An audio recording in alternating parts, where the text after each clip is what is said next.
What is going on, IK fam? BN, I'm back again today with a really good server series video.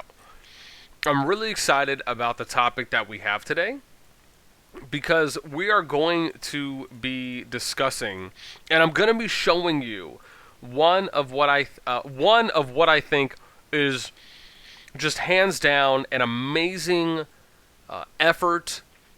I would say short-term kind of achievement, given just how early it is in our server 36's life, and something that new servers can potentially strive for if you like what I'm going to talk about. And I'll explain how we've been able to do it thus far, this early, which out of all the projects I've ran, which has been about 5.5 now, this is the first time that it has really happened this early, and in my opinion, this well. And this is across my past 3+ years, if not 3.5 years, of playing Kingdom Builders, especially for the big projects that I ran in Rock. So, without further ado, let me get this out of the way. Of course, as always, if you guys enjoy the content, sub to the channel, give us a thumbs up, like the video, and of course, hit that notification bell to get updates on when we have new content coming out. And of course, in the description, there's official Infinity Kingdom resources, along with if you guys want to join my Discord channel, and then of course, for those in S36, if you want to get access to our Kingdom section within the Discord. Now,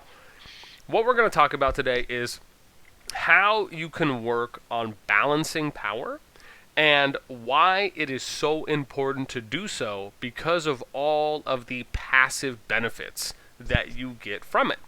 So let me start off and show you exactly what I mean by that, because it is really important to give a visual example when you have met, in my opinion, as early of an accolade as we have. So let's take a look at our alliance power right now. You will notice that in previous videos, right, you would see IS kind of up there as number one, especially when we first started out as well.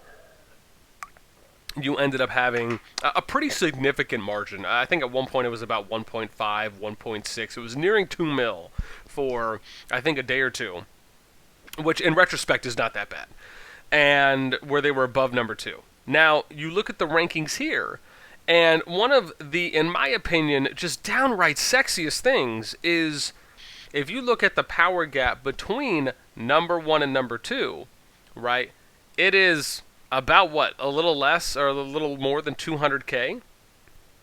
I think, or sorry, 300k. Let me try and do math correctly here. That is amazing, right? And I'm going to share some insight here. And if you want, right, some real special knowledge on how we did this and how we're going to keep continuing to do this, because our goal that we came in when we explained the project to our leads, and there's a few points I want to touch on here, right? We inform players that, look, we are going to work proactively on balancing out the power.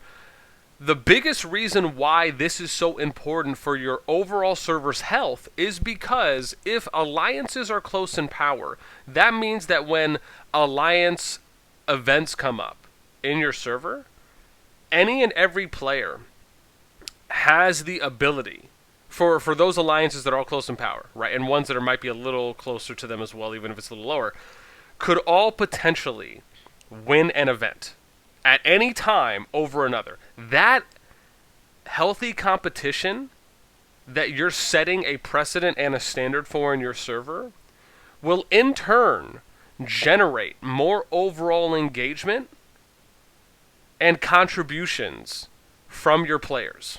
The one thing I'm sure many of you have heard me talk about is my disdain, just in general, for Mega Alliance structured servers or kingdoms. And that is just my opinion. I have seen kingdoms and servers that have ran it that way, that have been semi-successful, some successful probably in their own rights. But the one thing that running those types of kingdoms will always incur is loss of activity. And that's because if you have one alliance or 1 and 2 alliances doing nothing but winning events all the time, that is a turnoff for your overall, for the majority player base, right? As far as for people that are starting out in that server. If people choose to migrate to that server, that's of course their own choice and on their own accord. Now, by us doing this is why I say, man, I am so excited for what Server 36 is really building right now. Because even in S8, when I was there, we were not able to do this, right? Of course, keep in mind, as I always talk about, there was not as much prep that went into S8 because of the deadline that we had to meet, because we knew it was going to be the last beta server, as we had coming into S36, right? We had at least about a month of prep work. And this is a sign to me that when I look at this, I see leaders and officers are on board, right? They really understand the big picture. They get how beautiful something like this looks visually when you are really close in power, and how that visually appeals to the server's entire player base, right? You also don't just look at it from my perspective, look at it from a player's perspective. If you don't see any alliances that are just extremely going crazy in a way with the power gap, that shows you its balance. And the longer it stays that way, people will start thinking to themselves, wow, this must be done on purpose because it's been this way for this long. Of course, if you're new to the game, you might briefly think for a moment, man, maybe this is just how it goes passively. But no, it takes some work, it takes some effort. And this is something that is great, right? It is exactly what we wanted to hit. And you're just probably going to end up seeing the first place position rotate. Right now, it's a matter of boosting up FS, right? And they're not too far away from here, right? It's like a mil power. And then you have OS and then Orion as well, right? That are, about 1.7, 1.8. So, again, some work to do there.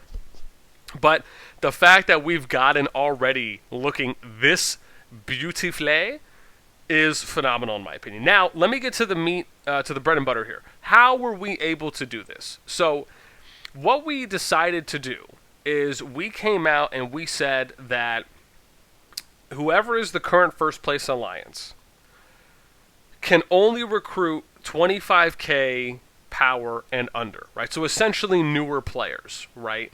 That are active, of course. And as you go through auditing your player activity and you remove people, if you're in the number one position, you can recruit 25k and under. Now, eventually, over time, we'll probably increase that, right, to kind of, I was going to say prorate, but to keep up with the average player power, especially for new players that are coming in, or even just based on how powerful the top alliances are, right, to just raise that a bit. But for now, it's 25k is what we have it set at. So if you're number one, you can only recruit that. And then once you get below that, and you're number two or under, you can bring in whoever you want, of course, as long as you don't recruit from a family alliance. But it doesn't mean that you can just bring in 10 super strong players and just boost it up, right, because you're 10k under the number one power. No, it means you bring in players one by one. And if you bring in one player and that boosts you to number one, then you stop. Then you go right back to recruiting 25k and under, right?